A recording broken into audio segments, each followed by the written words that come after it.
এতক্ষণ পর্যন্ত কোরআন ও হাদিসের আলোকে আমলি জিন্দেগির উপর পুরজোশপূর্ণ তকরির পেশ করলেন দক্ষিণ চট্টলার প্রাচীনতম দ্বীনি শিক্ষা নিকেতন ঐতিহ্যবাহী বেঙ্গুরা সিনিয়র মাদ্রাসার সুনামধন্য আরবি প্রভাষক উস্তাজ আল মুকাররম হযরতুল হাজ জনাব মাওলানা মুজাম্মিল হক আল মারুফ সাহেব কিবলা মুদাজিল্লুহুল আলী। এ পর্যায়ে আপনাদের সম্মুখে কোরআন ও হাদিসের আলোকে নূরানি তাকরীর পেশ করছেন মিশর আল আজহার ইসলামিক ইউনিভার্সিটির সম্মানিত সাবেক ভিপি, তরুণ প্রজন্মের আইডল, সুন্নিয়তের প্রাণস্পন্দন, বিশিষ্ট আলেমে দ্বীন, মুজাহিদে মিল্লাত হযরতুল হাজ শাইখ ডক্টর সৈয়দ হাসান আল আজহারি মাদাজিল্লুহুল আলী, শাইখ ডক্টর সৈয়দ হাসান আল আজহারি মাদাজিল্লুহুল আলী হুজুরের তাকরীর শুরুর পূর্বে সংক্ষিপ্ত নাতে মুস্তাফা সাল্লাল্লাহু আলাইহি ওয়াসাল্লাম পরিবেশনায় আসছেন অত্র এলাকার গৌরব বিশিষ্ট নাথা শায়ের মৌলানা ইমরান সিদ্দিকী। শায়ের মৌলানা ইমরান সিদ্দিকী সাল্লাল্লাহু আলা মুহাম্মাদিন সাল্লাল্লাহু আলা শফীনা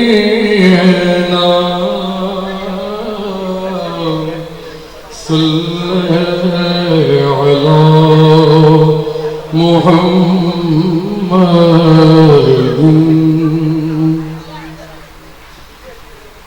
मेरे कमली वाले की शान है निराली है, मेरे कमली वाले की शान है निराली दो जहां के दाता है, सारा जग सवाली है। हजारों अंबिया हजारों मुरसली आए, लेकिन मेरे कमली वाले की शान निराली है। खुद जिसको कहते हैं मेरी देखी बाले है, खुद जिसको कहते हैं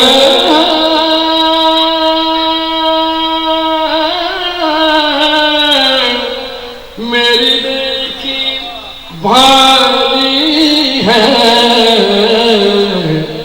सबज सबज गुंबद है वह तो सबज सबज गुंबद है, और सुनहरी जाली मेरे कमली वाले की शान निराली है। हर तरफ मदीने में भीड़ है फकीरों की, हर तरफ मदीने में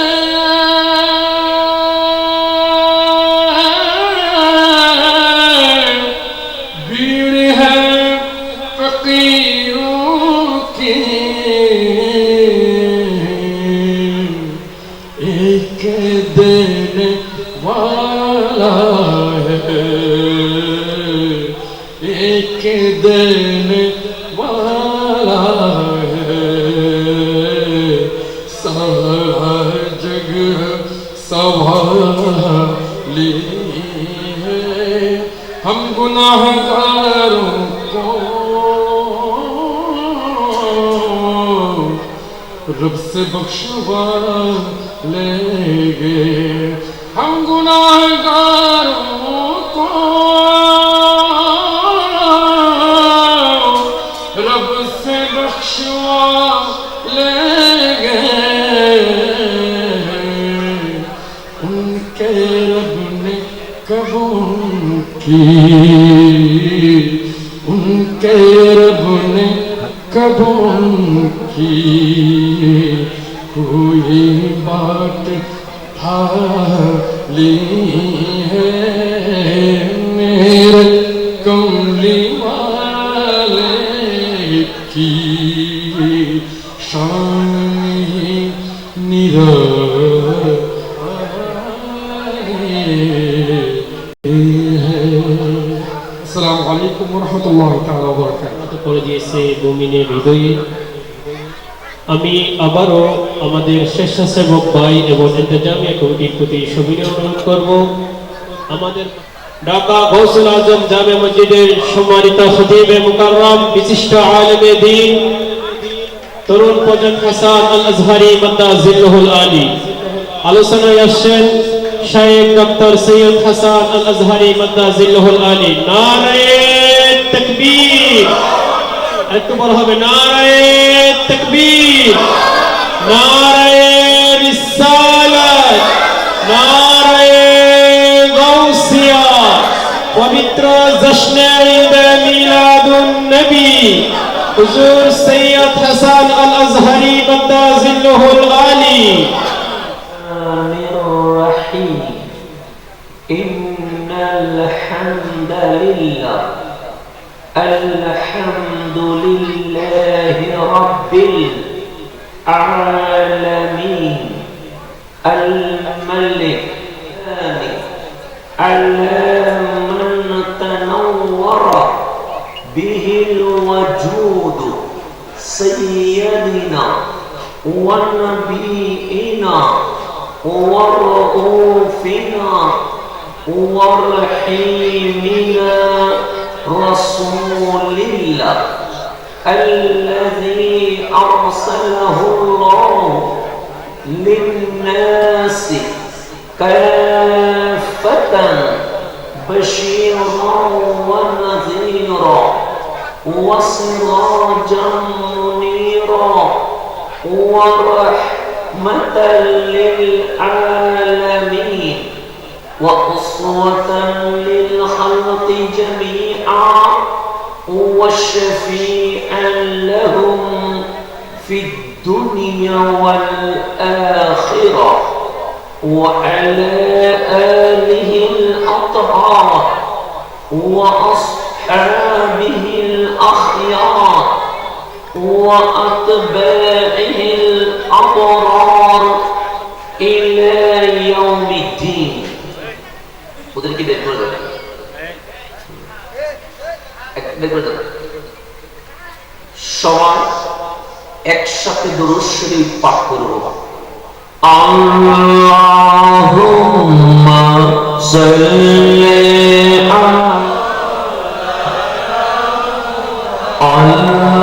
আল্লাহুম্মা সাল্লি আলা نبينا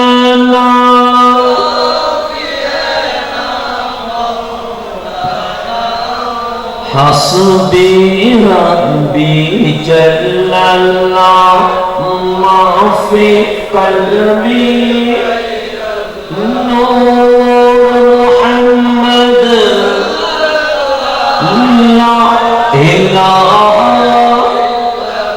لا إله إلا الله لا إله سبحان الله والحمد لله লা ইলাহা লা ইলাহা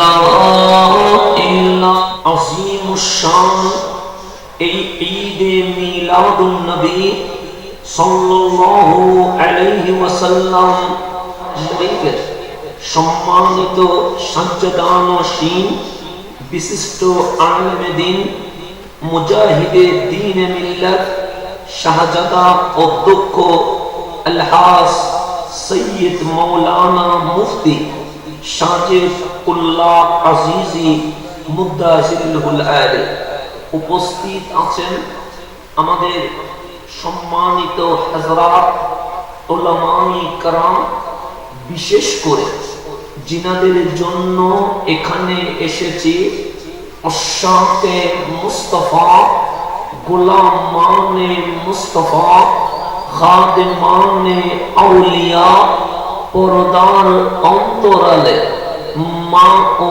বোনেরা আমার সালাম গ্রহণ করবেন। আসসালামু আলাইকুম ওয়া রাহমাতুল্লাহি ওয়া বারাকাতুহু। আমি গত বছর এই মাহফিলে ছিলাম, মাঠও একই, সংগঠনও একই, শ্রোতা কিছু বেশ কম হলেও হতে পারে। তো গত বছর যে দৃশ্য আলহামদুলিল্লাহ আমার মনে পড়ছে, তো আজ 16ই ডিসেম্বর আমার এই বাংলাদেশ স্বাধীন হয়েছে, এটাকে আমরা বিজয় দিবস বলি, কথা ঠিক না? এই বিজয় দিবসে আমরা আল্লাহর শুকরিয়া করব, কোরআনুল কারীম পাঠ করব, দরুদ শরীফ পাঠ করব, আল্লাহর জিকির আজকার করব। আল্লাহ যে আমাদেরকে পরাধীন থেকে স্বাধীন করে চলা ফেরা বসা সংসার করার তৌফিক দিয়েছেন, সেই জন্য আমরা আলহামদুলিল্লাহ বলবো, কথা ঠিক না?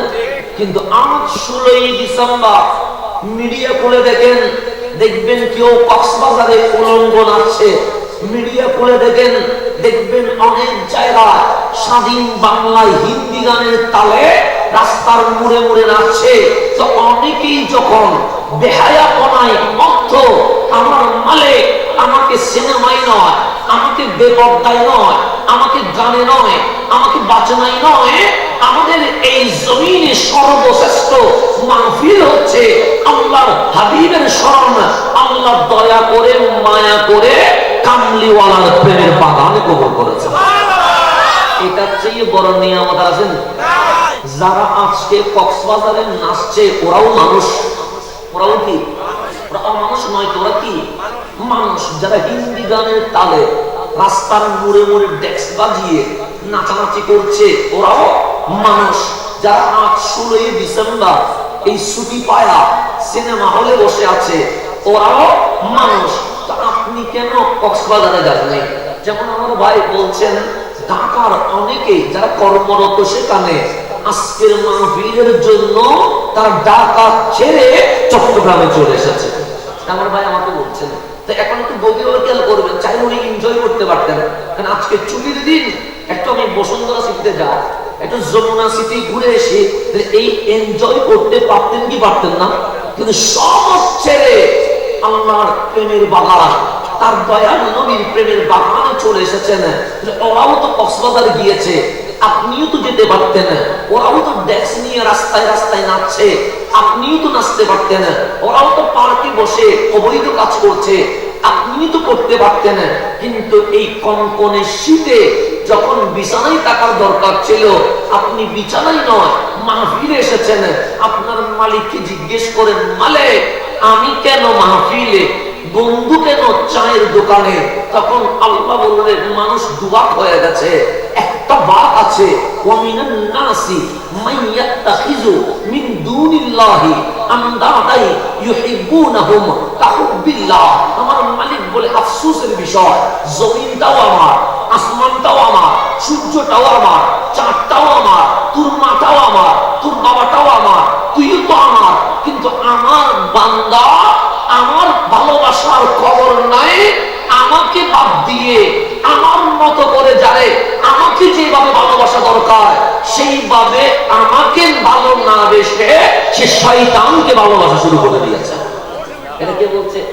আল্লাহ বলছে ওয়ামিনান নাসি, মানুষদের মধ্যে কতক লোক আছে মাইয়াত্তাখিযু মিন দুনিল্লাহ, দুনিল্লাহ মানে আল্লাহকে বাদ দিয়ে সে গ্রহণ করেছে আন্দাদা ইউহিব্বুনাহুম কাহুব্বিল্লাহ। তার কক্সবাজারে নাচার কথা ছিল না, তার ডেক্স নিয়ে লাগানোর কথা ছিল না, তার পার্কে গিয়ে অবৈধ কাজ করার কথা ছিল না, তার দরকার ছিল মাওলার কুদরতি কদমে সিজদা করা, তার দরকার ছিল মাহফিলে বসা, তার দরকার ছিল জিকির আসকার করা, তার দরকার ছিল দরুদ সালাম করা। কিন্তু সে তো আর আমার নাই, মালিক কার হয়ে গেছে? সে শয়তানকে ভালোবেসে সে শয়তানের হয়ে গেছে। কার হয়ে গেছে? শয়তান হয়ে গেছে। একটা দল আছে যারা আল্লাহর বান্দা কিন্তু সে আর আল্লাহর নাই, সে কার হয়ে গেছে? ইবলিসের হয়ে গেছে, শয়তানের হয়ে গেছে। তো আপনিও তো চায়ের দোকানে থাকতে পারতেন, আপনিও তো সিনেমা হলে থাকতে পারতেন, আপনিও তো বিভিন্ন মলে শপিং মলে ঘুরতে পারতেন। আল্লাহ বলে তুমি পারবা না তো কেন? আল্লাহ বলেন ওয়াল্লাযীনা আমানু আশাদ্দু হুব্বান লিল্লাহ, যাদের কলবে ঈমান আছে তাদের কলবকে ধরে আমি আল্লাহ তার অন্তরে আমার মহব্বত এমন কঠিন ভাবে বসিয়ে দিয়েছি। হ্যাঁ, তার বন্ধু কক্সবাজারে গেছে, হ্যাঁ তার বন্ধু চায়ের দোকানে গেছে, হ্যাঁ তার বন্ধু সিনেমায় গেছে, হ্যাঁ তার বন্ধু নাটকে গেছে, কিন্তু তার ভেতরে আল্লাহর প্রেম এত কঠিন হয়ে গেছে সে দুনিয়ার সব আনন্দ বাদ দিয়ে মাওলার প্রেমের বাগানে চলে এসেছে। আমাদেরকে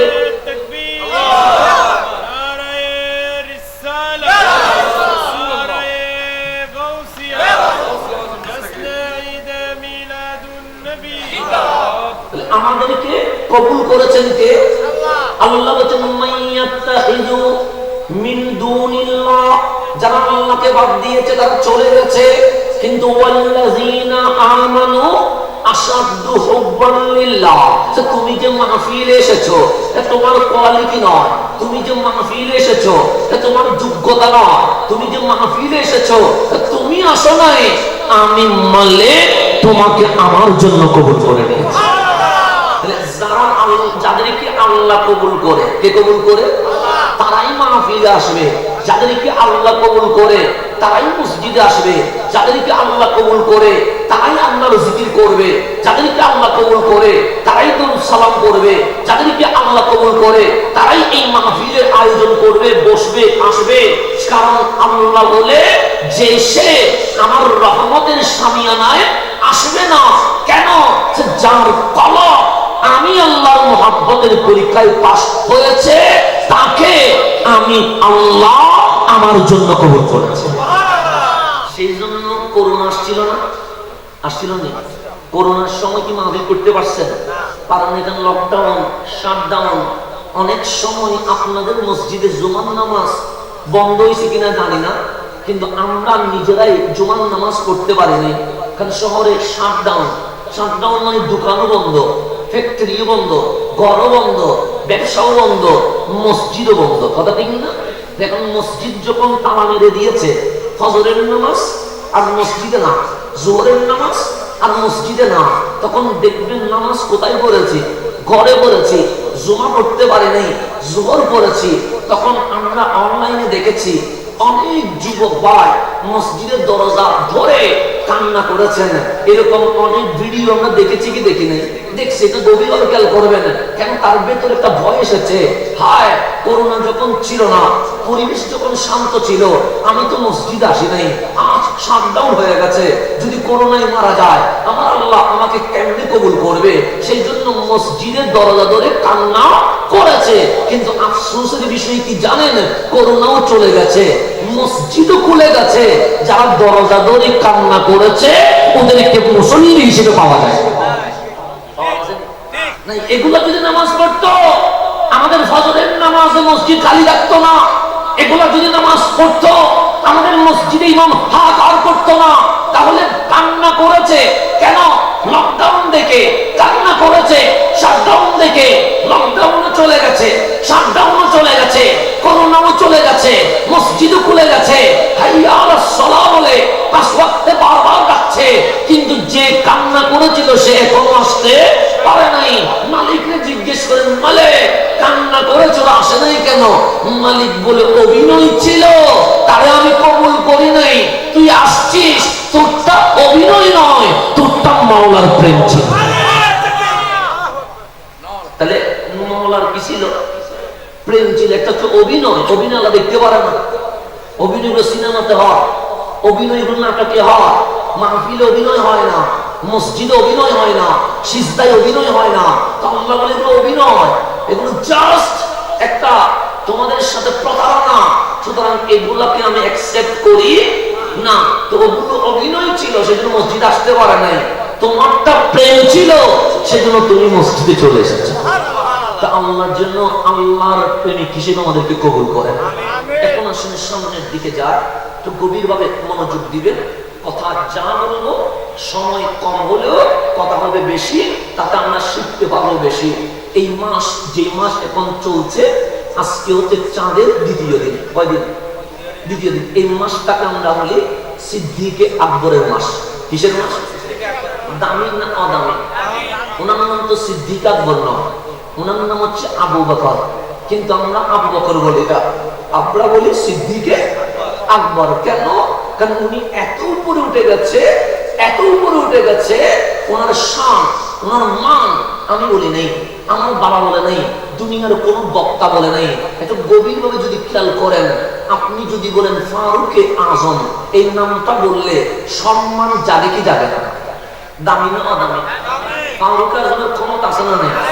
আমার রাসূল বলছেন, আমি যদি শেষ নবী না হইতাম, মানে আমার পরে যদি নবী আসার দরজা খোলা থাকতো, এই যে তোমরা দেখছো আমার ওমর তো নবী হয়ে যেত। নবী হওয়ার কোয়ালিটি আছে, নবী হওয়ার যোগ্যতা আছে, কিন্তু আমার নবীর পর আর কি আসবে না? নবী আসবে না। সেই কারণে ফারুক আজম কি হইতে পারে নাই? নবী হতে পারে নাই। এত জলিল কাদার সাহাবী ছিল, এত দামি সাহাবী ছিল, হাত তুলতে দেরি মোনাজাত যে কবুল হয়েছে, আল্লাহ সেটার সংবাদ আল কোরআনে আয়াত নাযিল করেছে।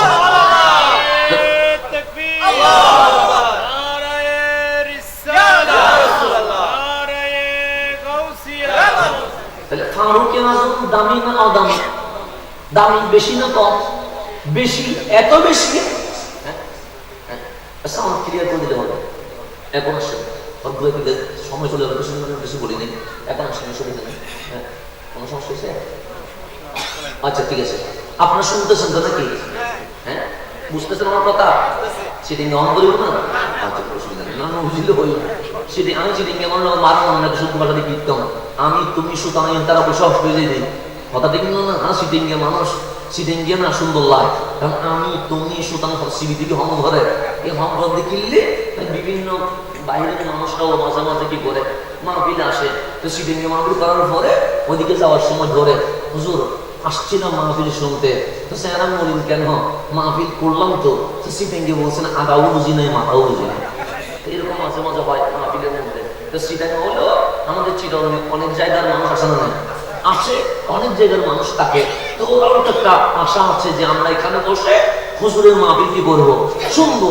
এখন সিটিং ওই বেলে নুজে নুজনের মুখ গান হালা করে গেলায়, তাহলে হালা করি মাহফিল আসছি আসি আসি বাইরে হোক, হামিলে যদি বাইরে মন দিকে দুঃখ লাগে, সিটিং এমনি সিটিং অন ভালো লাগে, কিন্তু অনেক মানুষ থাকে বিদায় আমরা শুদ্ধ বলার চেষ্টা করি আর কি, কিন্তু কষ্ট হয়ে যায়। আমি তুমি সুতরাং হইতে যে হস্ত হস্ত সিটিং গান তারা হইতে নয় আয় খাইলো ইনে না অত সুন্দর লাগে, ইয়ার মাই বলে না ভাই শুদ্ধ ভাষা বলো, আমার তারা তিন হই না, আমার তারা আয় শোনা খাইলো শোনা, হ্যাঁ কত সুন্দর লাগি, মন তো ঝুড়ি গিয়ে একবার নয় ডাক দিলে তো কোটি দিয়ে তো দাম লাগবে।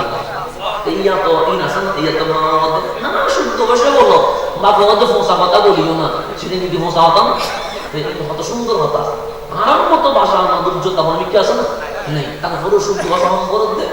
অনেকেই যদি বাদ পাই যে বাবা একটু গোসাই যে বইটা লাগে, দেখুন শোনা ডাকছি নাকি গাই দিল না, সেটাও এটা না বুঝে মধুজুর কি করছেন, যদি দোয়া করে দিছি খুশি যেতে পারে, মধুজুর তো দোয়া না করে দিই, শুধু শুধু তারা সংগ্রহণ দরকার নেই, এটা তাহলে শুদ্ধ অসহজ বুঝতে লাগবে না, বুঝতে তো কোনো ঝামেলা হচ্ছে না। আমার মুরব্বী বুঝেন না? আচ্ছা ঠিক আছে ইনশাআল্লাহ আইও না। আমার মুরব্বী দিকে বুঝবো না, ফেসবুক ইত্যাদি বুঝেন না, তো ফোলা না বুঝে তাহলে মুরব্বী বুঝিলে এক নাম্বার ফলে তোমরা আস্তে আস্তে বুঝিয়ে দেবে।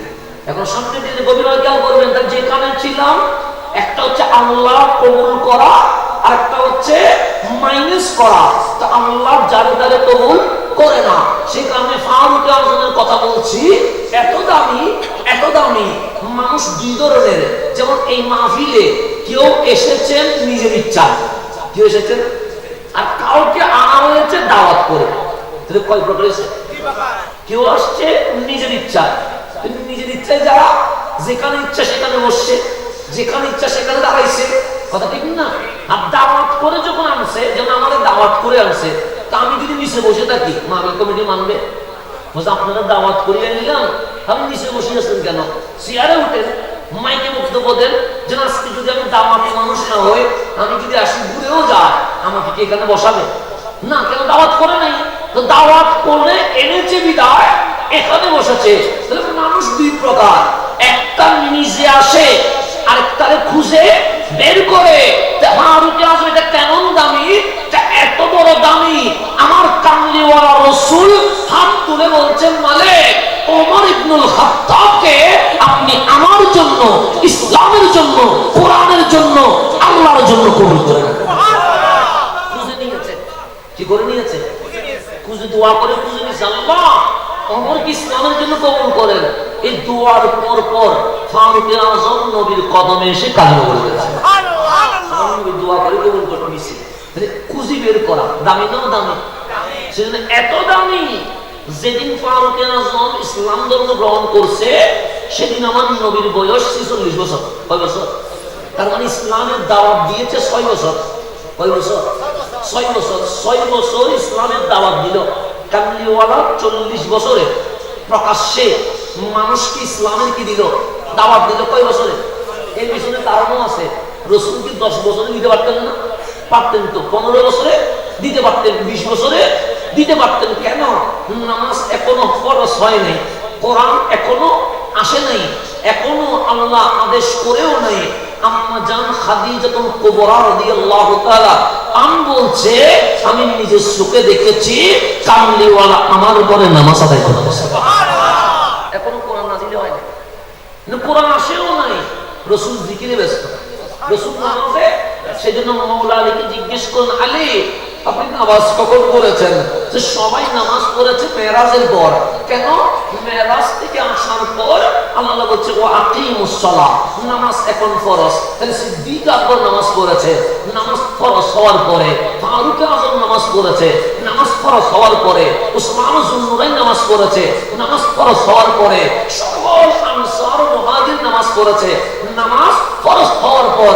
মাওলানা আলী বলছেন আমি তো বাল্যকালে, ছোটকালে কামলিওয়ালা রাসূল আমাদের ঘরে এসে চাচা আবু তালেবকে বলছেন, আরে চাচা যান আবু তালেব আপনি আমার যত্ন নিয়েছেন, আমার বাবা চলে গেছে, আমার দাদা চলে গেছে, আমার কোনো সাহারা ছিল না, আপনি আমার সাহারা হয়েছেন। এত কষ্ট করলেন চাচা, আপনার বিপদে যদি আমি না দাঁড়াই তাহলে তো বেওয়াফাদারি হয়ে যাবে। আমি নবীর একটা চাওয়া।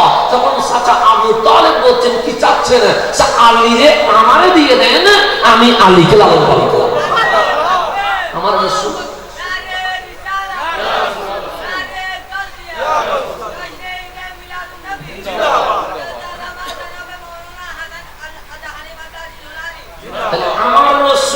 ছোট্ট বয়সে হযরত মাওলা আলী কারামাল্লাহু ওয়াজহাকে খুঁজে নিয়ে নিজের ঘরে আনলেন। আম্মা জান খাদিজাতুল কুবরার ঘরে মাওলা আলীকে বড় করতে লাগলেন। হযরত সাইয়্যিদুনা আলী বলে এখনো কোরআন নাযিল হয় নাই, এখনো কালিমার দাওয়াত আসে নাই, এখনো নামাজ ফরজ হয় নাই। আমি আলী তখন নামাজ পড়েছি যখন নামাজই ফরজ হয় নাই। কেন? আম্মা জান খাদিজার ঘরে যখন রাসূল নামাজ পড়তেন মুসল্লি হিসেবে আমি আলী দাঁড়িয়ে যেতাম। রাসূল ইসলামিক কাজগুলো আগে থেকে করছে কি করে না? করছে। যেমন আমার নবীর আপন চাচা, আমার নবীর কি সাইয়্যিদুনা আব্বাস রাদিয়াল্লাহু তাআলা, উনি নবীর আপন চাচা। শুধু চাচা তা নয়, আমার রাসূল বলছেন যাকে আমি বাবার চোখে দেখি। কিসের চোখে? সাইয়েদনা আব্বাসকে চাচার চোখে না, বাবার চোখে একজন সাহাবী যাকাত তোলার জন্য, কি তোলার জন্য? যাকাত। ইসলামী হুকুমত থাকলে ঘরে ঘরে ঘরে ঘরে খলিফার অর্ডারে কি দিতে হয়? যাকাত তুলতে হয়। আপনার যাকাত কত আসছে বাইতুল মালে দিতে হয়। বাইতুল মাল থেকে গরিবদেরকে চার্ট হবে, সেখানে গরিবদেরকে ইনসাফ মোতাবেক বিতরণ করা হয়। তাহলে যাকাতের সিস্টেম 500 টাকা 1000 টাকা এরকম যাকাতের সিস্টেম না। যাকাতের সিস্টেম হচ্ছে এই আমাদের বলখালিতে ধরেন এই এলাকায়, আমাদের এলাকায় 50 জনের উপর যাকাত ফরজ। কয়জনের উপরে? 1 লাখ টাকা করে ধরেন না, বুঝার জন্য। আরো এখানে অনেকে 10 লাখ, অনেকের 25 লাখ এরকম যাকাত হয় কি হয় না? তো এই বছর ধরে 50 জনের উপর যাকাত খরচ। কয় লাখ করে? 1 লাখ করে। 1 লাখ করিলে 50 জনের কত হইল? এই 50 জন ধনী মানুষ মিটিং করবে। কিসের মিটিং? যাকাত বিতরণ করবে। কেমনে? এই 50 জনে বসে দেখবে আমাদের এলাকা কারা সবচেয়ে গরিব, এই গরিবদের একটা লিস্ট করবে। ধরেন বলখালিতে পাওয়া গেল 100 জন গরিব। কয়জন গরিব? এই 100 জনের লিস্ট করে 50 জনে বসে তাদেরকে ডাকবে। তাদের কি করবে? ডাকবে, ডেকে বলবে আমাদের 50 জন, আমাদের উপর যাকাত ফরজ হয়েছে। যাকাত মানে আমার নেই, ফরজ হওয়া মানে গরিবের হক, আল্লাহ আমার দিয়েছে, এখানে আমার কিছুই নেই, সেজন্য এটা গরিবের সম্পদ, এখানে কোনো লেনাদেনা করতে পারবে না। তো আল্লাহ তোমাদের সম্পদ আমাকে দিয়েছে। তোমাদের সম্পদ কাকে দিয়েছে?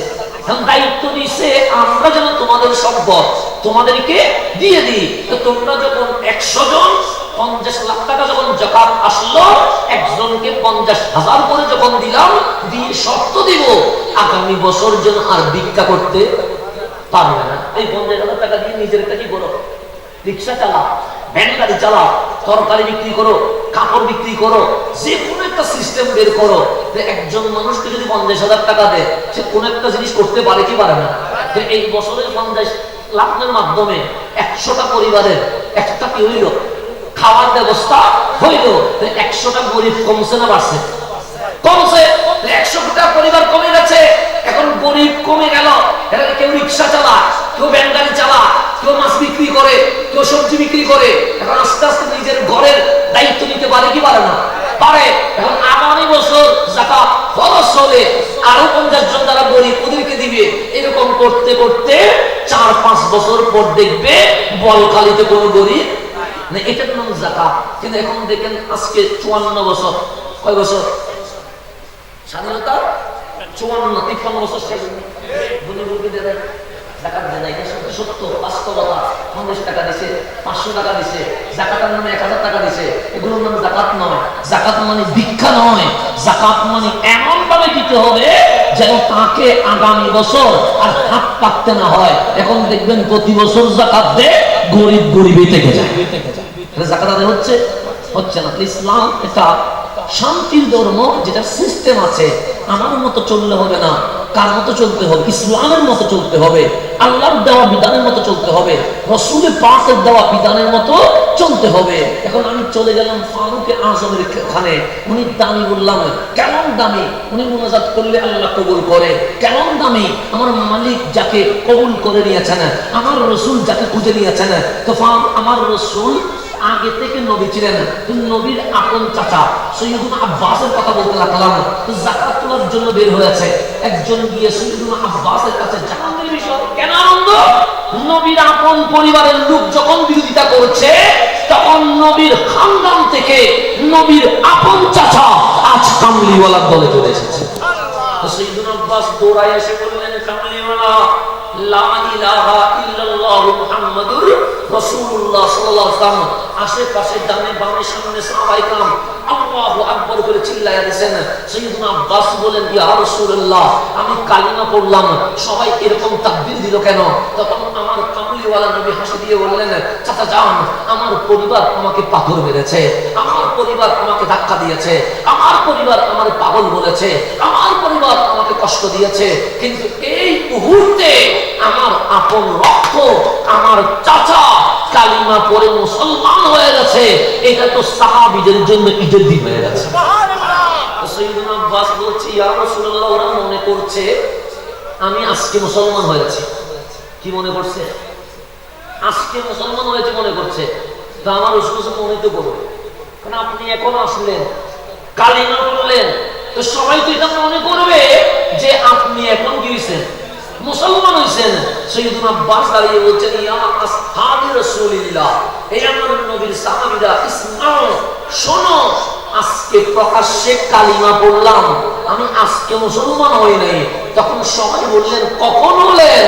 তখন সাইয়েদুনা আব্বাস বলছে, নবী যখন দুনিয়ায় তখন মুসলমান হয়ে গেছে। নারে রিসালাত, নারে গাউসিয়া, জশ্নে ঈদ মিলাদুন নবী। আমার রাসূল যখন দুনিয়ায়, সাইয়েদুনা আব্বাস বলছে, ঈমান করে ঈমান নিয়েছি, কালিমা করেছি। সাহাবায়ে কেরাম অবাক, আমার নবী তো দুনিয়ায় কালিমার দাওয়াত দেয় নাই, আমার নবী তো 25 বছরে কালিমার দাওয়াত দেয় নাই। হ্যাঁ, রাসূল 25 বছরও কাজ করেছে। এই যে নাম দেখলেন হিলফুল ফুজুল, এটা কোন মানুষের বানানো সংগঠন নয়, এটা মক্কার জমিনে কামলিওয়ালার 25তম বয়সে এই যুবকদেরকে চেঞ্জ করার জন্য, মক্কা যখন জুলুম, অন্ধকার, জাহেলিয়ত, জিনা, মাদক, ব্যভিচার, রক্তে, হানাহানিতে ভরপুর ছিল, আমার নবী 25 বছর বয়সে যুবকদেরকে নিয়ে একটা সংগঠন করলেন, হিলফুল ফুজুল। এই সংগঠনের মাধ্যমে এই যুবকগুলো মাদক, জিনা, ব্যভিচার ছেড়ে দিয়ে এক মক্কাকে মক্কাতুল মুকাররমা বানানোর কাজে নিয়োজিত হয়েছে। ইসলামের দাওয়াত দেন 25 বছরে সমাজ পরিবর্তনের দাওয়াত দিয়েছে। কি পরিবর্তনের? জিনা চলবে না, মাদক চলবে না, ব্যভিচার চলবে না, দালালি চলবে না, মারামারি চলবে না, হানাহানি চলবে না, এগুলো দাওয়াত দিয়েছেন। কেন? তাকবীর, নারে রিসালাত, নারে। সম্মানিত শাহজাদা, বিশিষ্ট আলেমে দ্বীন, মুজাহিদে মিল্লাত, আলম বরদার আহলে সুন্নাত, উস্তাজ আল মুকাররম হযরত, আলহামদুলিল্লাহ।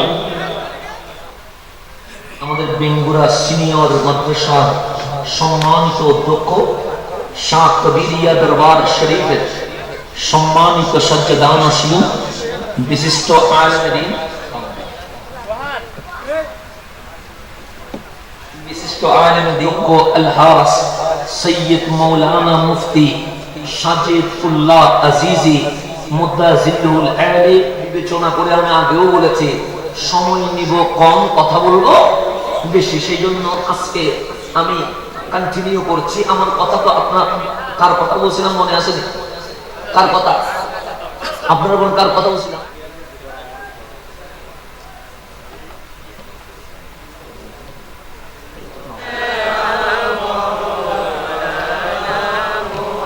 রাসূল পাক 25তম বয়সে সমাজ চেঞ্জ করার কাজ করেছে। কি চেঞ্জ করা?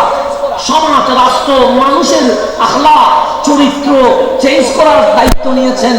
আমার রাসূল 40 বছর পর কেন দাওয়াত দিলেন? একটা কারণে, আপনি আমার বক্তব্য তখন শুনবেন যখন আমাকে চিনবেন, যখন চিনবেন না আপনি শুনবেন না। যদি আজকের মাহফিলে আমার ভাইরা মিলে এক অপরিচিত মানুষকে নিয়ে আসে, আপনি বলবেন চিনি না যারে, তার মাহফিল তো আমরা শুনবো না। সেই কারণে মাহফিল কমিটি 30 বছর অপেক্ষা করলেন। কেন? যখন কোরআন নাযিল হয়েছে, ইকরা বিইসমি রাব্বিকাল্লাযী খালাক, কেউ তো দেখে নাই, আপনিও জিবরিল দেখেন নাই, আমিও জিবরিল দেখি নাই। এসেছে 100টা সাহিফা, কোনটা গাছের কাছে, কোনটা পাথরের উপরে, কোনটা পাহাড়ের উপরে। কিন্তু হাবিব, এই কোরআন পাহাড়ে নয়, এই কোরআন পাথরে নয়, এই কোরআন গাছে নয়। কেন? আল্লাহ নিজেই বলছে, যদি আমি আল কোরআনকে পাহাড়ের উপর নাযিল করতাম, পাহাড় তোলা হয়ে যেত। আমি যদি কোরআনকে পাথরের উপর নাযিল করতাম, পাথর চূর্ণ বিচ্ছিন্ন হয়ে যেত। আমি যদি কোরআনকে গাছের উপর নাযিল করতাম, গাছ বিলীন হয়ে যেত। আমি যদি কোরআনকে সমুদ্রের মাঝখানে নাযিল করতাম, সমুদ্র অস্তিত্বহীন হয়ে যেত। আমার মালিক আল্লাহ বলছে, এই কোরআনকে নেওয়ার মতো পৃথিবীতে পাহাড়, সমুদ্র, পাথর, কোন গাছ নাই। তো মালিক নিয়েছে কে? আল্লাহ বলে, কাদ জাআকুম মিনাল্লাহি নূর। যখন 570 খ্রিস্টাব্দে মা আমেনার ঘরে নূরানী নবী চলে এসেছে, ওয়া কিতাবুম মুবিন, আমার কোরআন কোরআন পাহাড়ে নয়, পাথরে নয়, গাছে নয়, সমুদ্রে নয়। আলাম নাশরাহ লাকা সাদরাক, হাবিব আপনার বক্ষ মোবারকে আল কোরআন চলে এসেছে।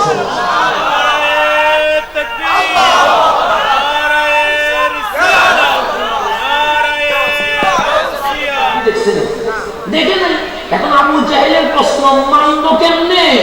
তাওরাত একটা কিতাব দেখা গেছে, জবুর একটা কিতাব দেখা গিয়েছে, ইনজিল একটা কিতাব দেখা গিয়েছে, 100টা সহিফা একটা ছোট ছোট পুস্তক দেখা গিয়েছে, কিন্তু কোরআন তো কেউ দেখে নাই, তো মানব কেমনে?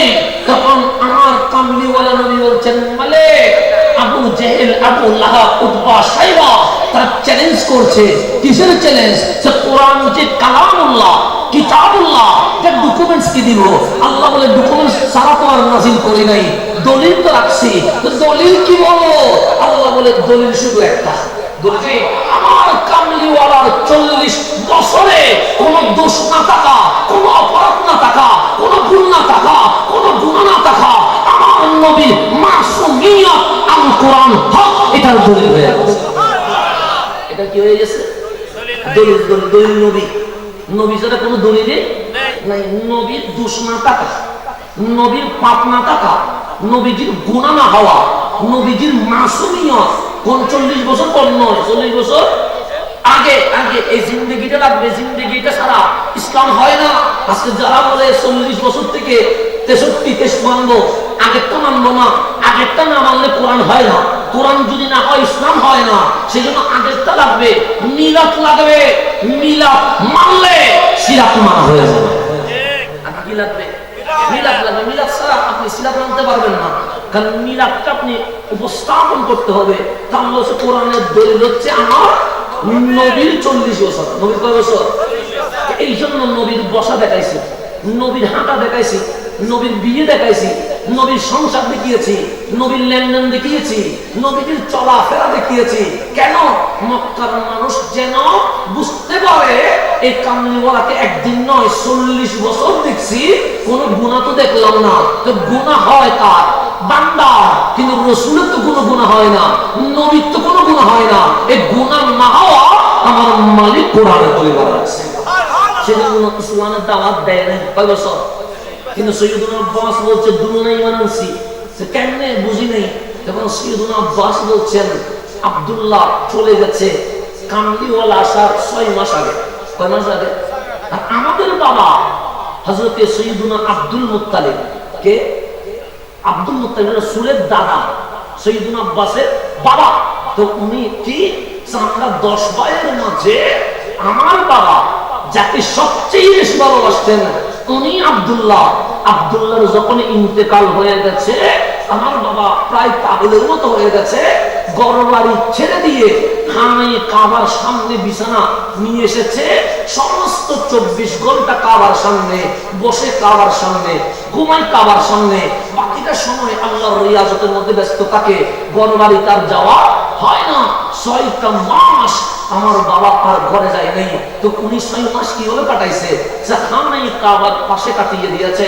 হঠাৎ উনি দেখলেন 570 খ্রিস্টাব্দে 12ই রবিউল আউয়াল, আমার কিতাব নয়, আমার বাবার কিতাব নয়, হুজুরের কিতাব নয়, আজকে থেকে 800 বছর আগে, 500 বছর আগে কিতাবের নাম সুবুলুল হুদা ওয়ার রাশাদ। কিতাবটা আমার কাছেও আছে, যদি কেউ চান নিয়ে আসতে পারবেন, আরবিতে ফটোকপি করতে পারবেন, কোনো সমস্যা নেই।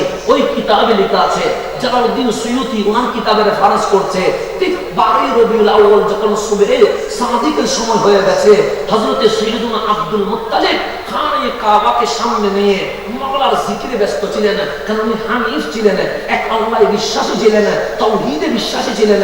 সেজন্য মাওলার জিকিরে যখন ব্যস্ত, হঠাৎ উনি দেখলেন খানায়ে কাবা আস্তে আস্তে সোজা থেকে ঝুঁকে যাচ্ছে। কি হয়ে যাচ্ছে? এখন পৃথিবীতে ভূমিকম্প তো অনেক দেখেছে, সুনামি দেখেছে, বন্যা দেখেছে, কত ইতিহাস চলে গেছে, কিন্তু কাবা সোজাই ছিল, জীবনে কি হয় নাই, বাঁকা হয়নি। আব্দুল মুত্তালিব বলে আমাদের বংশ পরম্পরা সৈয়দুনা ইব্রাহিম থেকে আজ পর্যন্ত আমরাই তো হানাই কাবা মুতাওয়াল্লি পাহাড়া, জীবনে তো ভূমিকম্প দেখেছি, সুনামি হতে শুনেছি, এরকম অনেক বিপদ আপদ হতে শুনেছি, কিন্তু হানে কাবা কখনো বাঁকা হয় নাই, সবসময় সুজায় ছিল। কিন্তু আজ বাঁকা হচ্ছে কেন? জমিনদের দেখে জমিনের নড়াচড়া নেই, আসমানের দিকে তাকিয়ে দেখে পরিবেশ বড় সুন্দর, গাছগাছালির দিকে তাকায় থেকে মনোরম পরিবেশ। সৈয়দনা আব্দুল মুত্তালিব বলে হয়তো বয়স হয়ে গেছে, বুঝতে পারছি না, হাত দুটো তুললেন দোয়া করবে। কিসের দোয়া? মালিক আল্লাহর দরখানে কাবা কেন জানি ঝুঁকে যাচ্ছে, মালিক রক্ষা করো, দোয়া করবেন মনে মনে, হাত তুলে আবার নামায়া ফেললেন, দোয়া করলেন না, ডাক দিলেন আল্লাহ ঘরটা তো আমার নয়, তোমার ঘর, তা আমি কেন দোয়া করবো? তোমার ঘর তুমি রক্ষা করিও। এটা বলে খানে কাবার দরজায় চাবিটা রেখে দিয়ে বলছে, মালিক আমি যাচ্ছি। কোথায়? সে ঘরের মধ্যে। কেন? আমার আব্দুল্লাহ চলে গেছে 6 মাস, বৌমা আমেনা একা, জীবনে 6 মাস আর ঘরে যাওয়া হয় নাই। ওরা তো ভালোই আছে, কিন্তু আমেনা তো একলা। গিয়ে দেখি আমেনাটা আসে কেমন। আব্দুল মুত্তালিব দৌড় দিয়ে মা আমেনার ঘরের দরজায় যখন টাক টাক করে আওয়াজ করলেন, দরজা যখন খুলে গেছে, সৈয়দনা আব্দুল মুত্তালিব তাকিয়ে দেখে মা আমেনার ঘরে নূরানি কামলিওয়ালা রাহমাতুল লিল আলামিন চলে এসেছে। তখন আব্দুল মুত্তালিব দরজা থেকে বের হয়ে বলছেন, বিশ্ববাসী ভূমিকম্প নয়, বিশ্ববাসী সুনামি নয়, তুফান নয়, কাবা কেন ঢুকে গেছে জানো? সেই কারণে আমেনার ঘরে কাবার কাবা কামলিওয়ালা তশরীফ নিয়ে এসেছে।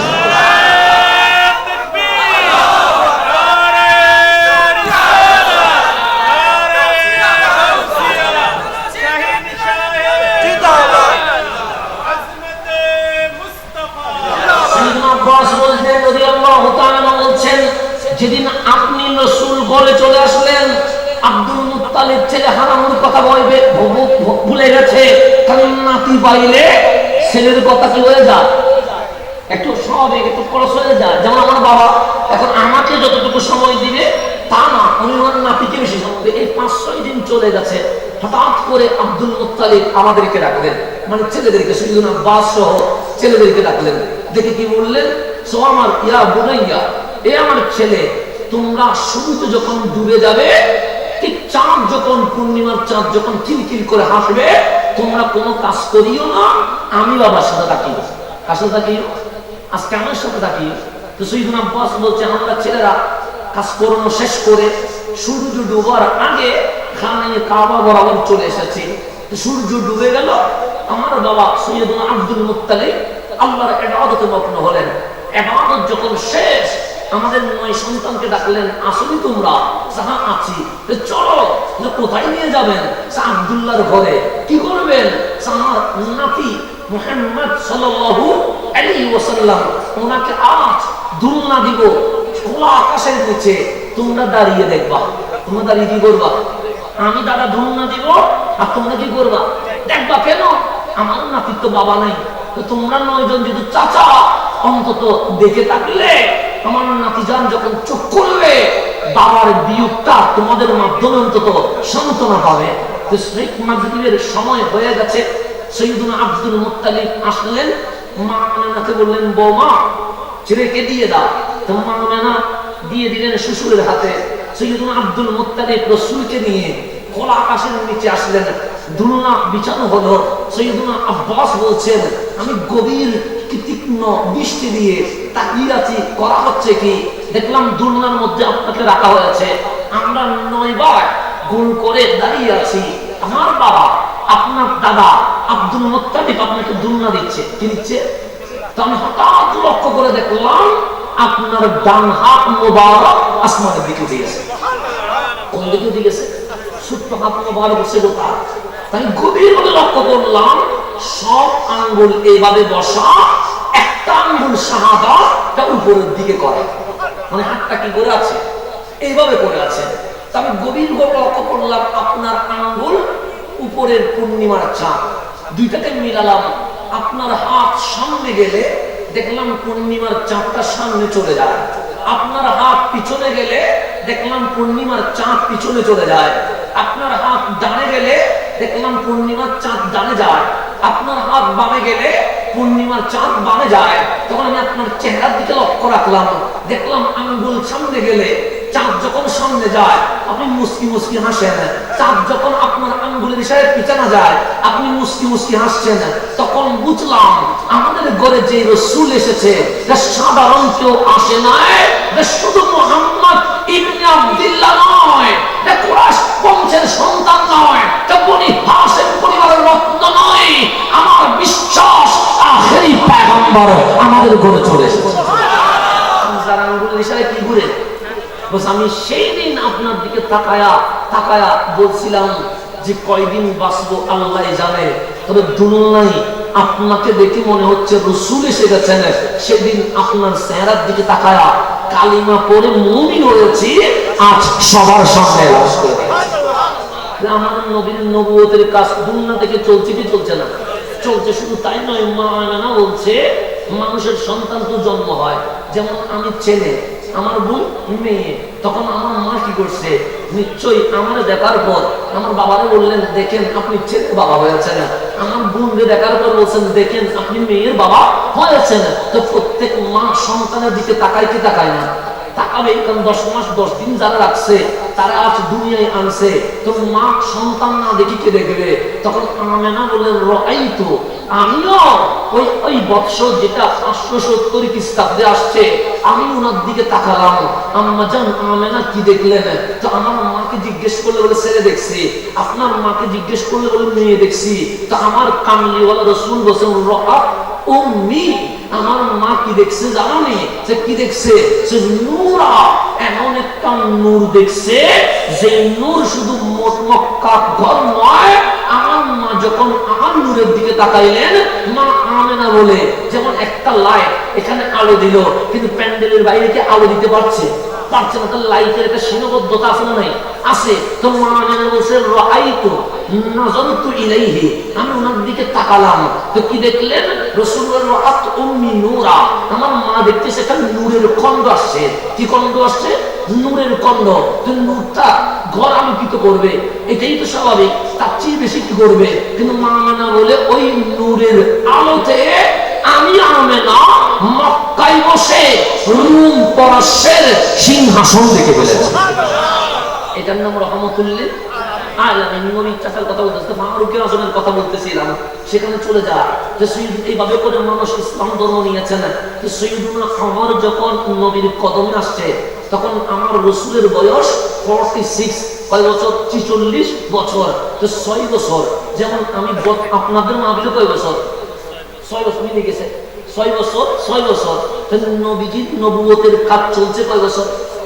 নবীজির 46 বছর, নবুয়তের কাজ আঞ্জাম 6 বছর। এখন আমি যদি আমার ভাইজানকে জিজ্ঞেস করে মাহফিল কয় বছর, বলবে 6 বছর। নিশ্চয়ই প্রথম বছর কষ্ট হয়েছে বেশি, কারণ একটা কাজ শুরু করতে কি হয়, কষ্ট হয়। সেকেন্ড বছরে হয়তো কেউ বিরোধিতাও করেছে, এরকম হতেও পারে। 4 বছরে গিয়ে আগের বিরোধিতা এখন আর নাই, যারা বিরোধিতা করেছে তাদের মধ্যে কয়েকজন মাহফিল কমিটিতে চলে এসেছে। 4র্থ বছরে গিয়ে যারা বিরোধিতা করছে ওরা আফসোস করছে, কাজ এটার বিরোধিতা করার দরকার ছিল না, এটা তো ভালো কাজ চলছে। 6ষ্ঠ বছরে গিয়ে দেখবেন পরিবেশ আগের চেয়ে অনেক সহজ হয়ে গেছে, কথা দেখবেন না? কিন্তু আমার নবী দাওয়াতি কাজ করলেন 6 বছর। আপনারা তো বছরে একবার, বছরে কয়বার? কিন্তু কামলিওয়ালা কি দাওয়াতি কাজ বছরে একবার নেই, 6 বছরে রাত দিন এক করে দিয়েছে। এমন কোন জায়গা নাই যেখানে দাওয়াত পৌঁছে নাই। এই 6 বছরের দাওয়াতি কাজে যখন ফারুক আজম আসছে তখন কামলিওয়ালারে জিজ্ঞেস করছেন ইয়া রাসূলুল্লাহ, তখন আযান প্রকাশ্যে দেওয়া যায় না, তখনও খানায়ে কাবার সামনে ইবাদত করা যায় না, তখনও মক্কায় রাস্তার মধ্যে হাঁটা যায় না, গোপনে কাজ করতে হয়। কয় বছর? 6 বছর। ফারুক আজম বললেন ইয়া রাসূলুল্লাহ, মুসলমানের সংখ্যা কত? সে 39 জন। কয়জন? 39। 6 বছরে কয়জন? এখানে 39 জন বেশি হবে না? হবে না?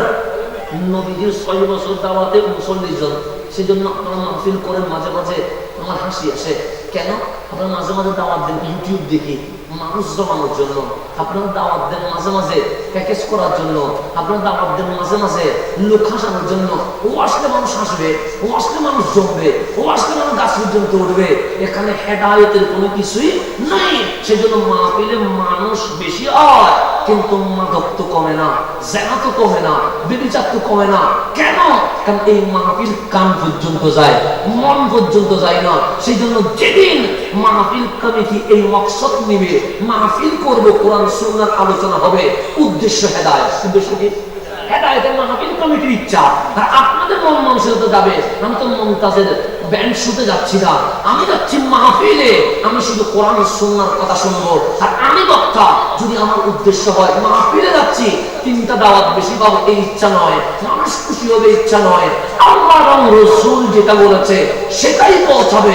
খোদার কসম, বক্তা মাহফিল কমিটি শ্রোতার যখন মন মেজাজে নিয়ত হবে, তখন বক্তব্য কান পর্যন্ত নয়, মন পর্যন্ত চলে যাবে। মন পর্যন্ত, এই মন পর্যন্ত গেলে হেদায়েত হবে। তখন আবু বকর সিদ্দিক আকবর হবে, ওমর ফারুক আজম হবে, ওসমান জুন্নুরাইন হবে, আলী মাওলাই কায়নাত হবে। কান পর্যন্ত গেলে না, কি পর্যন্ত? মন পর্যন্ত। সেজন্য মানুষ দুইজন হোক, একজন ভালো আলেম আনবেন, মানুষ তিনজন হোক, ভালো আলেম আনবেন। জমানোর জন্য মাহফিল করার কোন দরকার? জমানোর জন্য প্যাকেজ আছে, জমানোর জন্য গান আছে, জমানোর জন্য ব্যান্ড শো আছে। মাহফিল কখনো জমানোর জন্য করবেন না। মাহফিল করবেন বেনামাজি নামাজি হওয়ার জন্য। মাহফিল করবেন মা বাবার অবাধ্য সন্তান মা বাবার কদমে আসার জন্য। মাহফিল করবেন রাসূলকে চিনে না, সেজন্য আজকের মাহফিলে এসে কামিলওয়ালার প্রেমে করে। এটা হবে কি মাহফিল? কথা ঠিক আছে নি?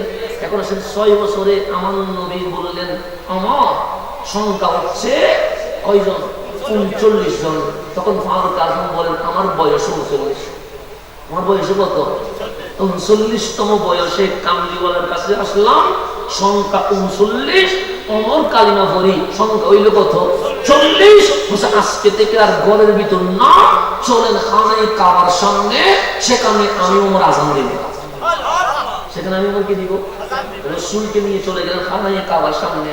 যখন গেছে অন্যান্য সাহাবায়ে কেরাম একটু ভয় পাচ্ছে, স্বাভাবিক, কারণ যাদেরকে অ্যাটাক করা হয়, মারা হয়। তখন ফারুক আজম দেখলেন আবু জেহেল দাঁড়ায় আছে, গিয়ে বলেন ইয়া আবু জেহেল, এ আবু জেহেল, শুনে রাখ, আজকে থেকে আমার কামলিওয়ালার মোচন বলা যাবে না। এই শুনে রাখ আবু লাহাব, উতবা, শাইবা, নবীর পিঠে আর উটের মুড়ি দেওয়া যাবে না, মুসলমানকে আর মারার মতো পরিকল্পনা করা যাবে না।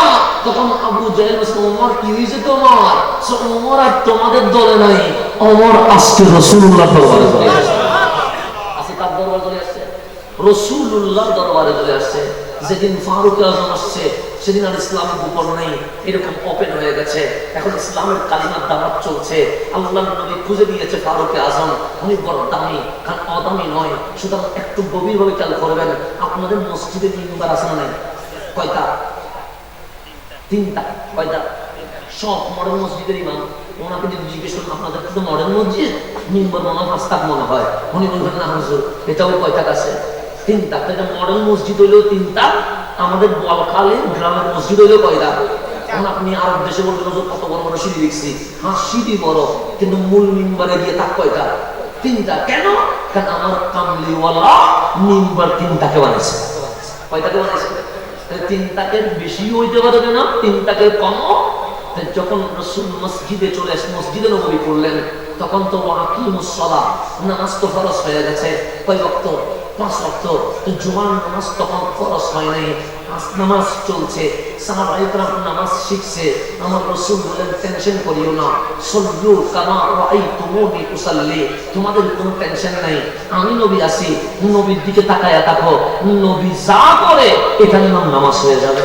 সাহাবায়ে কেরাম নামাজ পড়তে লাগলেন। তখন আল্লাহ ডাক দেন হাবিব, শনিবার এটাও আমি বানাইছি, রবিবার এটাও তো আমি বানাইছি, মঙ্গলবার এটাও তো আমি বানিয়েছি, কিন্তু ইয়াউমুল জুমা যেটা আছে, জুমার দিনটা সৈয়দুল আইয়াম, তার দিনের সর্দার, তার দিনের লিডার, তার দিনের প্রেসিডেন্ট। ইয়াউমুল জুমাতে একটা সময় আছে, যেই সময়ে আমার বান্দা যা চাইবে আমি মালিক বিনা শর্তে দিয়ে দেব। কোন দিন দিবে? জুমার দিন। এটা কোন সময়? ওই যে আজান থেকে শুরু করে নামাজ পর্যন্ত, কি থেকে আজান থেকে শুরু করে, সেই জন্য মসজিদে তো আজানের আগে চলে আসবেন। কিসের আগে? আমরা তো আসি খতিবে খুতবা দিয়া প্রায় শেষ পথে থাকলে তখন আসি না, দোয়া কবুলের সময়। এই আজান থেকে নামাজ শেষ হওয়া কোন সময় কবুল হবে আপনিও জানেন না, কিন্তু নিয়ত দিয়ে ঢুকে যাবেন মসজিদে, ঢুকে খতিবের বক্তব্য শুনবেন, খুতবা শুনবেন, আর মনে মনে নিয়ত করবেন মালিক আমার এটা দরকার। ওই সময়ের ভেতরের সাথে দোয়া যদি মিলে যায়, আল্লাহ বলে কোনো কিছু চাইবো না, আমি আল্লাহ বিনা শর্তে তারা দিয়ে দেব। জুমার দিনের ফজিলত নাই, তা আল্লাহ বলেন আজকে জুমার দিন জোহরের নামাজ নয়, জুমার দিন এটা সৈয়দুল আইয়াম, যেহেতু এটা জুমার নামাজ হবে। এখন জুমার নামাজে মিম্বারের দরকার আছে নাই? কারণ তাকরীর হবে, খুতবা হবে, তো মসজিদে নববীতে মিম্বার নাই। তখন আমার কামলিওয়ালা রাসূল বললেন 5 ওয়াক্ত নামাজ আমরা মসজিদে পড়বো। কোথায় পড়বো? মসজিদে, কিন্তু মিম্বার তো নাই। আমি খুতবা তো দিতে হবে, তাকরীর তো করতে হবে। কারণ একটা খুতবা দেওয়ার জন্য হেলানো দেওয়ার কিছু পাইলে ভালো হইতো। তখন রাসূল দেখলেন মসজিদে নববীর পাশে খোলা মাঠে একটা মরা খেজুর গাছ দাঁড়ায় আছে। কি দাঁড়ায় আছে? মানে গাছ মরে গেলে খেজুর গাছ মাটিতে এভাবে দাঁড়ায় না, তো এরকম একটা মুস্তুনে হান্নানা বলে, তো রাসূলের পাক ওই মরা খেজুর গাছের ঢালে, মরা খেজুর গাছে পিঠে হেলান দিয়ে জুমার নামাজ পড়াচ্ছেন। 1 জুমা গেল, 2 জুমা গেল, 3 জুমা গেল। এক মদিনার আনসার সাহাবী দেখলেন খোলা মাঠে, গরমও বেশি, রাসূলের বড় কষ্ট হয়। এসে বললেন ইয়া রাসূলুল্লাহ, আমার কাঠের দোকান আছে, কাঠ মিস্ত্রিও আছে, আপনি যদি আমাকে অনুমতি দেন আমি আপনি রাসূলের জন্য একটা মিম্বার বানাবো, অনুমতি যদি দেন। তো রাসূলের পাক দেখলেন খোলা মাঠে নামাজটা কষ্ট হয়ে যায়। তখন বলেন ঠিক আছে মিম্বার রেডি করো। তো আগামী জুমা আস্তে আস্তে মিম্বার বেরিয়ে গেছে, রেডি হয়ে গেছে, মসজিদে নববীতে মিম্বার এসে গেছে। আমার রাসূল বলেন আজকে থেকে জুমার নামাজ মসজিদে নববীর ভিতরে হবে। এখন আমার রাসূল মিম্বারে উঠলেন, ইন্নাল হামদা লিল্লাহ বলবে, হঠাৎ করে দেখে কান্নার আওয়াজ। আমার রাসূল বলেন কাঁদে কে? দেখলেন মসজিদে নববীতে কেউ কাঁদে না, কিন্তু কান্নার আওয়াজ আসছে কোথায়? একজন সাহাবীকে বললেন দেখো না। সাহাবী দেখলেন মাঠে কেউ নেই, তখন ডাক দিয়ে বললেন ইয়া রাসূলুল্লাহ, মানুষে কাঁদে না, কাঁদে কে? মরা গাছে। কোন গাছ? সুস্তুনে হান্নানা, যেটাতে গত জুমায় আপনি ত্যাগ দিয়ে নামাজ খুতবা দিয়েছেন। আমার রাসূল মিম্বার থেকে নেমে দৌড় দিলেন, গিয়ে গাছকে বলছেন কাঁদছো কেন? তখন গাছ বলছে নবীর বিরহে, আমি তো মারা নয়, নবী যখন বেঁধে গেছে আমি তো জিন্দা হয়ে গেছে, আমি তো নবীর পেটে বিপুল হয়ে গেছে। ইয়া রাসূলুল্লাহ, গত জুমা থেকে আজকের দিন পর্যন্ত অপেক্ষা করছি কখন কামলিওয়ালা নোরানি পিঠ লেগে যাবে, আমি জন্য হব। কিন্তু আজকে তো নামাজের সময় হয়ে গেছে, পিঠ তো লাগে নাই, আযান তো হয়ে গেছে, পিঠ তো লাগে নাই। আমি বুঝে গেছি আজ কামলিওয়ালা আমাকে পিঠ আমার সাথে লাগে খুতবা দিবে না। আমি আজ কাঁপছি দুনিয়া জুড়ে নয়, নবীর প্রেমে। আমার নবী সহায়া ধরে ফেললেন, ডাক দিয়ে বললে কাঁদিস না, কারণ তুই যখন নবীর প্রেমে কাঁদিস কেঁদেছিস, তুই আর মরা গাছ নাই, তুই আর অমূল্যবান কিছুই নয়। আমি নবী অ্যালাউন্স করছি তুমি উস্তুনে হান্নানা, কাল হাসরের ময়দানে আমি নবীর সাথে জান্নাতে যাব। আমি নবীর সাথে লাগলে দাম হইতে হয় না। সেজন্য গাছকে কেউ দাফন দিয়ে দেখছেন না, গাছের কোনো দাফন আছে নাই, কিন্তু উস্তুনে হান্নানাকে ফারুক আজম কি করে দিয়েছেন? দাফন করে দিয়েছেন। কেন? রাসূলের আরবের সাথে কোথায় থাকবে? জান্নাতে। তার নবী ওনাকে যখন জড়াই দিলেন ঠান্ডা হয়ে গেছে, কান্না বন্ধ। আবাস দিলেন দুনিয়া এটা ক্ষণস্থায়ী জীবন, কিন্তু আখিরাতে জান্নাতে তুমি আমার বাগানে থাকবে। তুমি কার বাগানে? কামলিওয়ালার বাগান থাকবে। আর তখন তোমার সাথে আমার কি হবে? দেখা হবে। তো খুশির নিয়ত শুনে কান্না বন্ধ করলেন। রাসূলের পাক মিম্বরে আসলেন। তুমি মিম্বরে থাক কয়টা? 3টা। আমার রাসূল উপরে থাকতে দাঁড়াবে। কোনটাতে? উপরের টা। মিম্বরের মধ্যে মিম্বর নিয়ে নামাজ মারামারি করেন, খতিব রাসূলের পাক চলে গেলেন। চলে যাওয়ার আগে আমার নয়ছে মুরু আবা বকর, আমার পরে আমার জায়নামাজে যিনি ইমাম হিসেবে নিযুক্ত হবেন ওনার নাম তাকবীর খলিফাতুর রাসূল আমিরুল মুমিনিন মসজিদে এসে গেছে। ফারুক আযম উসমান যুননুরান মাওলা আলী সব যারা সম্মানী সাহাবী ওনারা বললেন আপনি মিম্বরে ওঠেন। তখন মিম্বরের সামনে গিয়ে সাইয়েদনা সিদ্দিক আকবর দাঁড়িয়ে গেলেন। রাখবে পাত্রটাতে দেখলেন উপরের তাকে তো কামলিওয়ালা কদম দিয়েছে। সাইয়েদনা সিদ্দিক আকবর বলেন আমি যদি উপরের তাকে দাঁড়াই, কামলিওয়ালার কদম যেখানে আমার কদমটা সেখানে পড়ে যাবে, বড় বেয়াদবি হবে। বেয়াদবের নাম তো মুনাফিক, আদবের নাম তো মুমিন। আমি আবু বকর বেয়াদবি করতে পারবো না। উনি উপরেরটাতে দাঁড়ায় নাই, মাঝখানটা দাঁড়াইছে। কিসে দাঁড়াইছে? জীবনে কোনোদিন উপরেরটাতে দাঁড়ায় নাই। সৈয়দনা সিদ্দিক আকবরের শেষ দিকে বয়স চলে আসছে। সৈয়দনা সিদ্দিক আকবর বললেন, আইয়ুহাল মুসলিমুন, এই মুসলমানরা শোনো, মিন বাদি, আমার পর যদি কেউ খলিফাতুল মুসলিমিন হয়, আমি আবু বকর বলছি ওমর ইবনুল খাত্তাব খলিফাতুল মুসলিমিন হয়ে যাবে। এটা ঘোষণা হয়ে গেছে। কয়েকজন সাহাবী আপত্তি জানালেন। তখন বললেন, কিসের আপত্তি? ওমরের মাথা গরম। ওমরের কি গরম? মাথা গরম দিয়ে তো আর দেশ চলে না। মাথা গরম লাগবে, ঠান্ডাও লাগবে। এখন সবাই বলুন গরম, স্বাভাবিক বেশি গরম। উনি এত বেশি গরম, উনি পানির সাথে গরম হয়ে যায়। উনি এত বেশি গরম, উনি মাটির সাথে গরম হয়ে যায়। উনি এত বেশি গরম, পাথরের সাথে গরম হয়ে যায়। এটার নাম কি? ফারুকে আজম। সেজন্য আমার রাসূল বলছেন, আমার আবু বকর ইব্রাহিমের সিফত পেয়েছে, মানে নরম হয়েছে। আরে গরম লাগবে তো আবু বকর নরম। সেই জন্য আল্লাহ বলে, ওমর তুমি গরম, তুমি নরম আর গরম এক আছে বিদায়। দেশ সুন্দরভাবে চলছে, কিন্তু শুনে রেখো, আবু বকর যেদিন মারা যাবে, ওমর সেদিন নরম হয়ে যাবে। ঠিক ফারুক আজম নরম হয়ে গেছে। সেদিন থেকে ফারুক আজম নরম হয়ে গেছে। আর গুসা নেই, আর গরম নেই। সেদিন থেকে মাটির মতো নরম হয়ে গেছে। এটার নাম ফারুকে আজম। সৈয়দনা সিদ্দিক আকবর চলে গেলেন। ফারুকে আজম আমিরুল মুমিনিন হলেন। জুমার আযান হলো, ফারুকে আজম আসলেন। সবাই বললেন মিম্বরে যান। এখন সৈয়দনা ফারুকে আজম ভাবলেন, উপরেরটাতে দাঁড়াইছে রহমাতুল লিল আলামিন, সেখানে দাঁড়াইলে বিয়াদবি হবে। মাঝখানে যিনি, উনি আফদালুন নাস বাদাল আম্বিয়া, আমাদের নয়, নবী রাসূলদের পরে যার মাকাম, উনি সিদ্দিক আকবর। উনি যেখানে দাঁড়াইছে, এখানে যদি আমি দাঁড়াই, বড় বিয়াদবি হবে।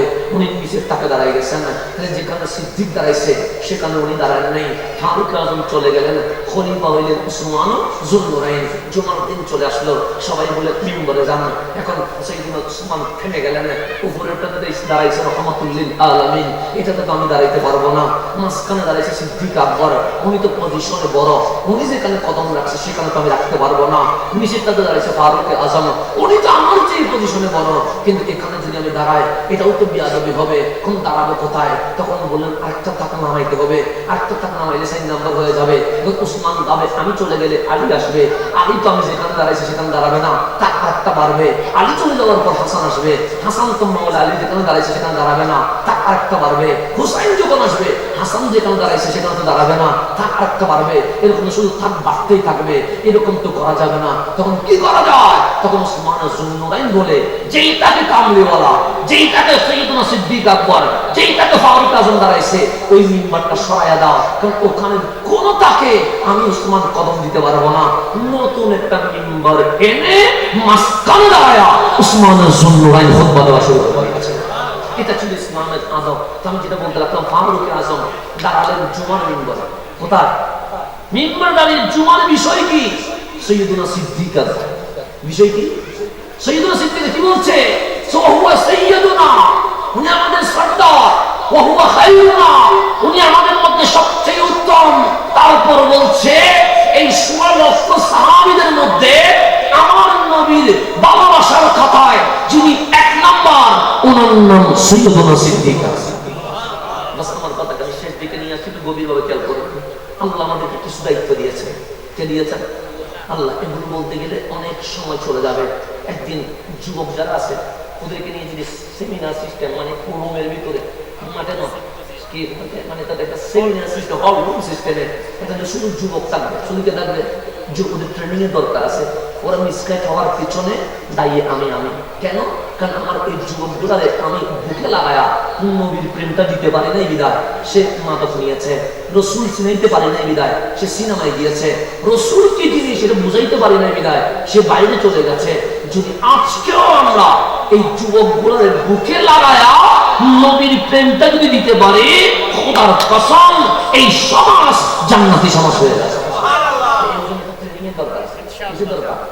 ট্রেনিং এর মাহফিলে হবে না, ট্রেনিং সেমিনার হল সিস্টেম লাগবে।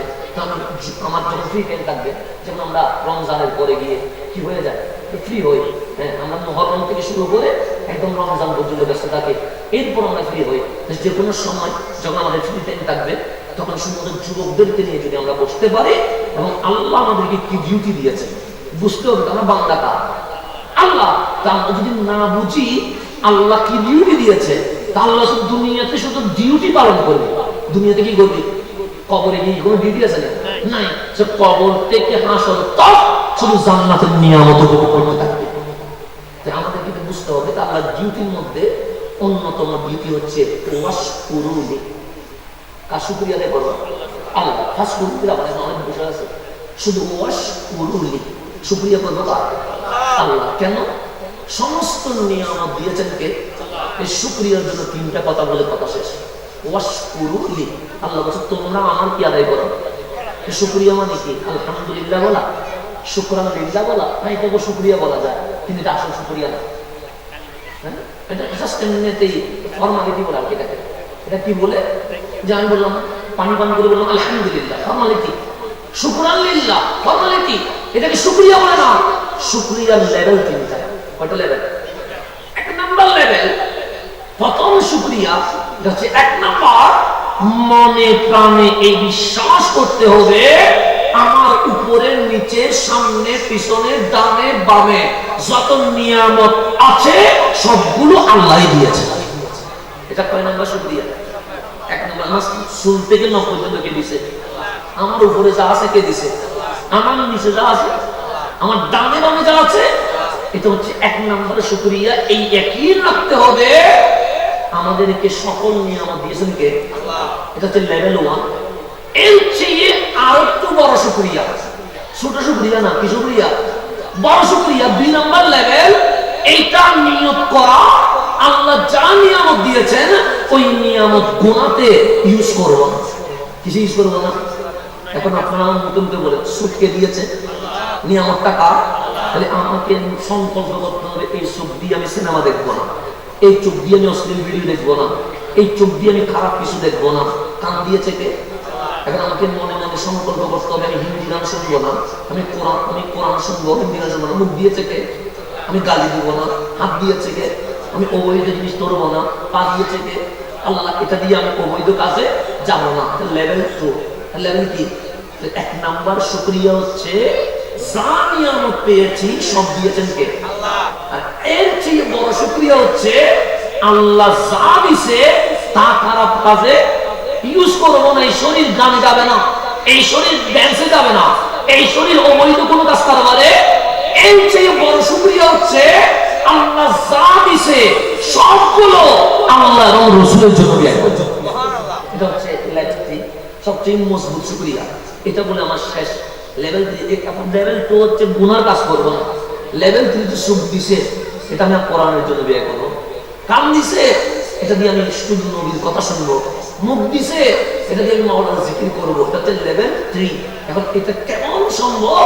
আপনি যদি তাকান, সাইয়্যিদুনা সিদ্দিক আকবর ছিলেন কোটিপতি, ছিলেন শিল্পপতি, ছিলেন বড় ব্যবসায়ী। যেমন আমাদের এই বলকালীর জমিনে বড় বড় কোটিপতি আছে না? আছে। যারা বড় উপরে ছোটখাটো না, বড় কোটিপতি, ওদের স্টেটাস আছে না? আছে। সাইয়্যিদুনা সিদ্দিক আকবর বলকালীর কোটিপতি নয়, বিশ্বের কোটিপতিদের মধ্যে 1, 2, 3 নাম্বার ছিলেন। কিন্তু যেদিন নবীর কদমে আসছে, যার সাথে দেখা করা অসম্ভব, যার সাথে দেখা করতে সপ্তাহ পর্যন্ত কি করতে হয়? লাইন সিরিয়াল দিতে হয়। যেদিন নবীর কদমে আসছে সেদিন নিজের আমিত্ব বিসর্জন দিয়ে বেলালের মতো গরিব মিসকিনকে বন্ধু বানিয়ে দিয়েছে। এটা নাম সাইয়্যিদুনা সিদ্দিক আকবর। এখন উনি আসছেন, শপথ নিয়েছেন যা দিতে সব আল্লাহ, এগুলো দিয়ে কোনো গুনার কাজ হবে না। সবগুলো কারে দিব? নবীরে দিব। নবীরে তো মানে আল্লাহরে দিব আর কি, রাসূলরে দিব। এখন দিতেই আছে। এই মসজিদে নববী সিদ্দিক আকবর দিছে, এই রওজা মুবারক এটা সিদ্দিক আকবর দিছে। ইসলামের বড় বড় উপকার করতে করতে করতে করতে করতে সাইয়্যিদুনা সিদ্দিক আকবর গরিব হয়ে গেছে, মিসকিন হয়ে গেছে। এখন ভাত থাকলে কি নাই? তরকারি নাই। তরকারি থাকলে খাওয়া নাই। রহমতুল্লিল আলামিনের রহমতের সমুদ্রে জমে উঠেছে। মসজিদে নববীতে হাজার হাজার সাহাবী হঠাৎ করে বলেন, ইয়া আবু বকর তাআল, আবু বকর আমার কাছে আসো। সাইয়্যিদুনা সিদ্দিক আকবর উঠে নবীর কাছে আসলেন। আমার রাসূল তারপর ওইভাবে ইসলামী উপকারে আসেন। আমার আবু বকর এক নম্বর, আমার আবু বকর এক নম্বর। এরকম যদি আমার বাবা আমার তিন সন্তানের আমাকে রেখে হাত ধরে সবার সঙ্গে ছাত্ররা শোনো, ওরা আমার ছেলে, সবাই ভালো ভালো কাজ করেছে, কিন্তু হাসানের কাজ আমি বাবার সবচেয়ে বেশি পছন্দ হয়েছে। আমি কি হাসবো না কাঁদবো? হাসবো, এটা আমার জন্য বড় উপহার।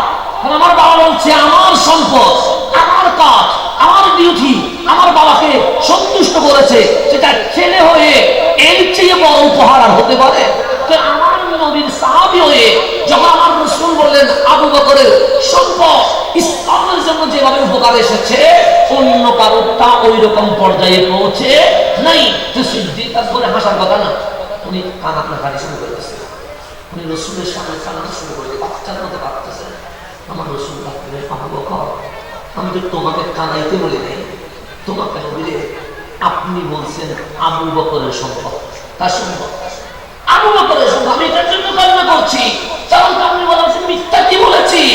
আবু বকরের সম্পদ তো যেদিন আপনি নবীর কদমে কালিমা পড়ে আমি আবু বকর মুসলমান হয়েছি, সেদিন আর আবু বকরের নাই, আবু বকরের পরিবার, আবু বকরের নাই, আবু বকরের সম্পদ, আবু বকরের নাই, আমার জান মাল সবকিছু আমার নবীর হয়ে গেছে। দেখেন এটা কেমন সিদ্ধি, আমার কি সম্পদ? সবগুলো নবীর, তিন নবীর সম্পদ নবী ইউজ করছে, আমার তো কিছু দেয় নাই।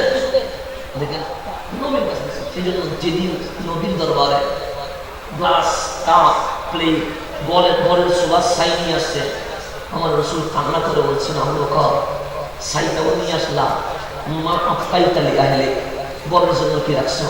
তখন সাইয়েদনা সিদ্দিক আকবর দামি জিনিস কি আসছে, আমার নবী বললেন কথা খুঁজি পাও না, ছাইটা নিয়ে আসলাম, দামি জিনিস কি, কোন দামি জিনিস রাখছো? আল্লাহ রাসূলকে রেখে দিয়ে আসছে, আমি আর আমার নাই, আমি পার হয়ে গেছি। আল্লাহ আমি চাচ্ছি কথাটা বোঝানোর জন্য তখন বুঝাইছি, আমরা আজকে চক্রাবাজি কেন এই জায়গাটা আমার বাবার কারণে, যেমন 2 বছর কেন্দ্র করে কক্সবাজারে উন্নত হয়ে শয়তান হয়ে যাচ্ছে। কারণ কুল্লু নাফসিন যায়কাতুল মউত, তুই যেদিন মরে যাবি সেদিন আমার হয়ে যাবে, শুধু আমার হলে শয়তান করে কিছু করবে না। সুতরাং ইন্না লিল্লাহ, আমার বলতে কিছু নাই, সবটা কার? তা আমরা হবো কার? আল্লাহ। আল্লাহর যদি হতে পারে আজকের মাহফিল সার্থক হবে, আল্লাহর যদি হতে পারে আজকের মাহফিল কবুল হবে। রব্বে করিম আমাদের এই মাহফিলকে কবুল করুক, আমিন। আমি হুজুরকে অনেক কষ্ট দিয়ে ফেলেছি, সেই জন্য মাফ চেয়ে এখানে শেষ করছি। ওয়া আখিরু দাওয়ানা আনিল হামদুলিল্লাহি রাব্বিল আলামিন। আসসালামু আলাইকুম ওয়া রাহমাতুল্লাহি ওয়া বারাকাতুহু।